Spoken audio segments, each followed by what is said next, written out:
Assalamualaikum warahmatullahi wabarakatuh. Alhamdulillah kembali lagi bersama saya Muhammad Roni di Suluh TV, yang mudah-mudahan Suluh TV ini bisa menjadi tempat kita berbagi, tempat kita menjadi saling diskusi. Dan teman-teman, saudara-saudara dimanapun berada, saya berharap bahwa teman-teman bisa juga memberikan kontribusi, masukan ya ke Suluh TV, apa-apa saja yang memang bisa kita sampaikan dan bisa kita bahas di Suluh TV ini, agar Suluh TV ini bisa terus berkembang ya. Dan kalau jika ada teman-teman dan saudara-saudara yang mau bergabung di Suluh TV ini, saya persilahkan, karena memang di sini bebas bagi siapapun, bagi bangsa, suku, dan agama apapun, silahkan, tidak ada batasan-batasan tertentu.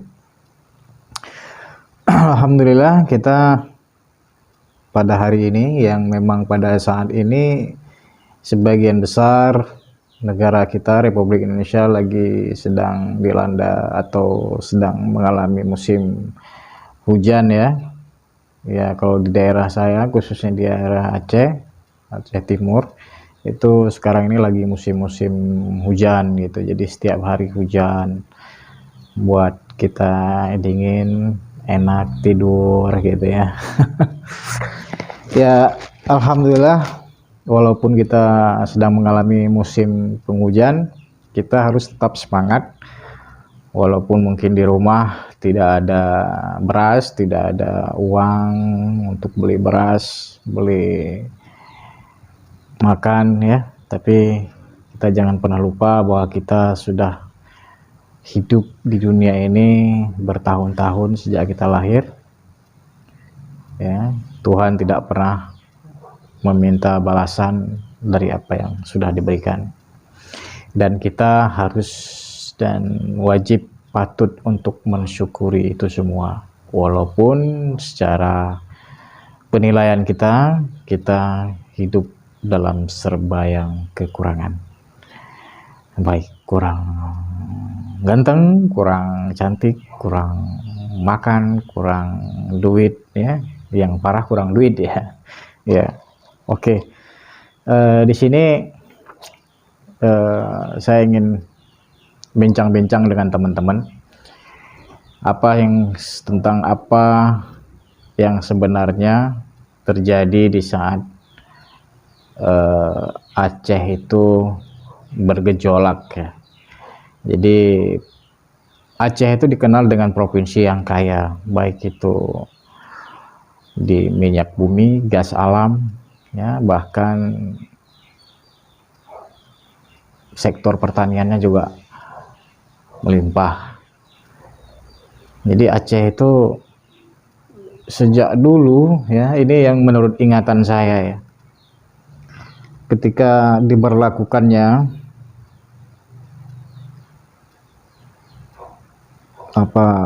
bahwa adanya gerakan pemberontakan di Aceh, kita tidak membahas DITI ya, karena DITI itu adalah pemberontakan nasional. Bahkan di Jawa Barat, Aceh, dan Sulawesi itu ada Bapak kita Soekarno Muzakar dan pencetus DITI Kartosuwiryo. Kemudian ada Abu Daud Baree di Aceh, yang merupakan waktu itu Abu Daud Baree adalah presiden militer Sumatera, se-Sumatera ya, satu pulau Sumatera. Jadi beliau adalah komandan besarnya. Itu kita tidak membicarakan DITI.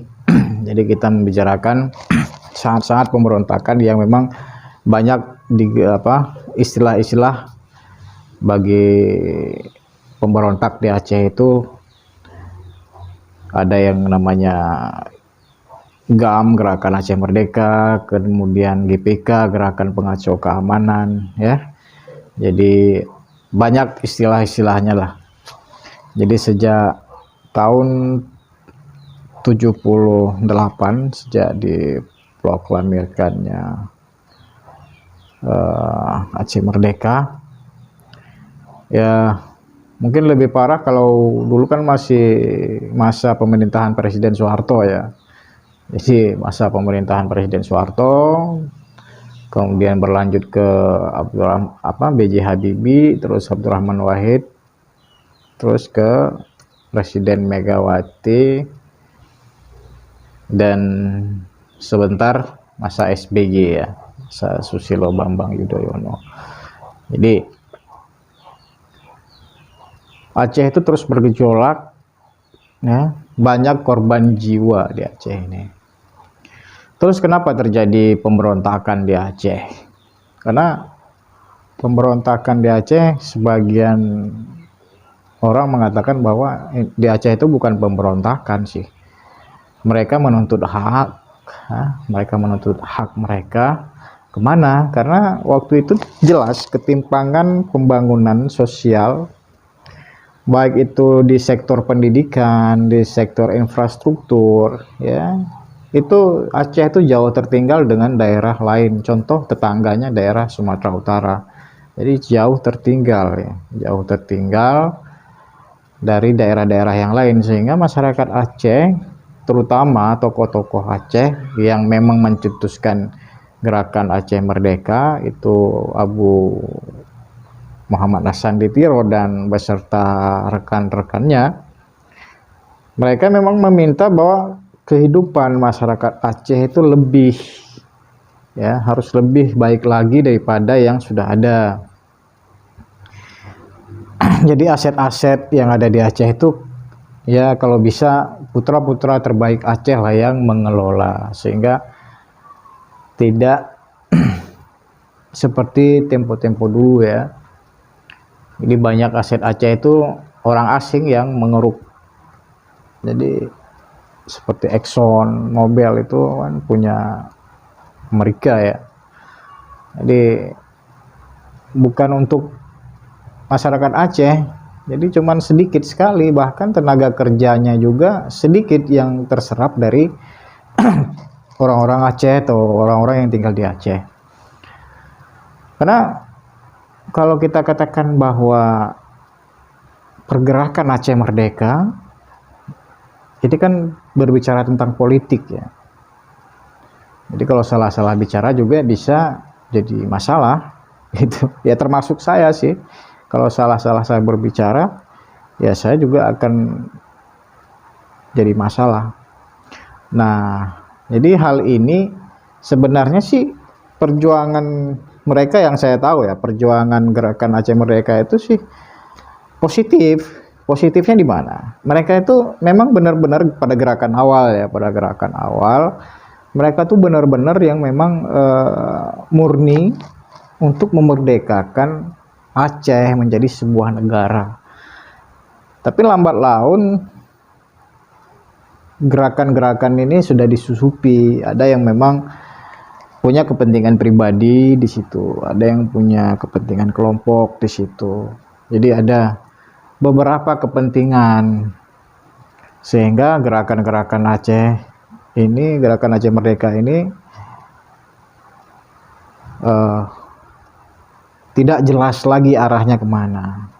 Bahkan sudah dinodai. Kenapa dinodai? Ada memang kelompok-kelompok kriminal, mereka bergerak mengatasnamakan GAM atau mengatasnamakan Aceh Merdeka. Padahal mereka bergerak untuk kepentingan mereka sendiri. Nah, ini kelompok-kelompok seperti ini banyak terjadi pada masa itu. Sehingga apa? Sehingga image Aceh Merdeka, gerakan Aceh Merdeka itu menjadi buruk di mata masyarakat sendiri. Padahal pada awal-awalnya tidak demikian. Tapi karena memang ada kelompok-kelompok kecil yang mengatasnamakan, ya, tanda kutip mengatasnamakan, tanda kutip itu GAM atau AM ya, atau Aceh Merdeka. Jadi image mereka ini jadi rusak gara-gara orang-orang ini, kriminal-kriminal kecil ini. Sehingga ya perjuangan gerakan ini sudah tidak murni lagi. Jadi sedikit-sedikit ya memeras masyarakat, ya, yang masyarakatnya itu seharusnya dilindungi tapi juga diperas. Nah, yang kita tidak inginkan bahwa ini terjadi antara dua belah pihak. Bagi penegak hukum, ya, ada beberapa oknum, ya, kita tidak membicarakan bahwa semuanya, tidak, ini hanya oknum. Jadi hanya segelintir orang yang memang merusak citra, baik itu citra TNI Polri maupun citra GAM itu sendiri. Jadi masing-masing mereka bekerja, bergerak untuk kepentingan pribadi, padahal tidak demikian. Jadi seperti itu kejadian-kejadian itu. Bahkan selama konflik Aceh itu banyak terjadi korban jiwa, ya, itu banyak. Dan hal ini terjadi mungkin sebagian karena memang karena konflik pribadi, gitu, konflik pribadi yang bukan atas dasar politik, sehingga mengambil kesempatan dengan adanya masa darurat militer atau daerah operasi militer ini untuk, ya, membalas dendam lah, kalau kita katakan balas dendam, karena saya punya konflik pribadi, punya dendam pribadi dengan si A atau dengan si B, sehingga dengan adanya keadaan seperti masa dulu di Aceh itu ada daerah operasi militer berlaku, kemudian daerah darurat militer berlaku. Jadi, ya, saya karena memang punya dendam pribadi sama si A atau si B atau si C, ya, saya memanfaatkan momen ini. Jadi saya mengatakan, oh, si A atau si B itu GAM atau apalah, sehingga saya melaporkan ke masyarakat, ke aparat keamanan, sehingga aparat keamanan tanpa penyelidikan yang lebih dalam, ya, langsung mengambil tindakan.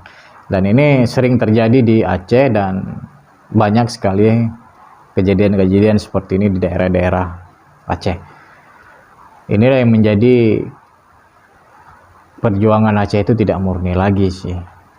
Dan walaupun demikian, tetap di mata pemerintah yang sah, yaitu pemerintah Republik Indonesia, pemberontakan yang terjadi, perlawanan yang terjadi itu tetap salah. Kenapa? Karena ingin memisahkan diri dari bingkai negara Republik Indonesia, ya, dari bingkai negara kesatuan Republik Indonesia. Jadi tidak ada lagi yang nah, jadi ya seperti itulah ya teman-teman sekalian. Jadi kenapa jadi pemberontakan atau pergerakan di Aceh itu sudah tidak baik lagi dan sudah tidak murni lagi. Mungkin cuman ini yang bisa saya gambarkan. Kalau memang ada pertanyaan, kita akan kupas lagi di lain kesempatan. Dan seperti janji saya, karena ini musim hujan, jadi saya belum sempat pergi ke makam yang saya bicarakan tempo hari, yaitu makam Banta Ahmad atau makam kakak laki-laki daripada Putri Nurul A'la. Padahal jaraknya tidak jauh sih dari rumah saya ini, ya, sekitar 5 atau 6 km ya.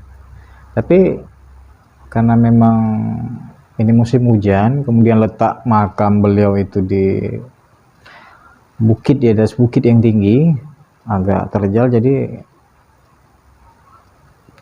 saya tunda dulu, ya. Mungkin kalau memang ada kesempatan dan memang cuaca lagi bagus, oke, saya akan ke sana, gitu.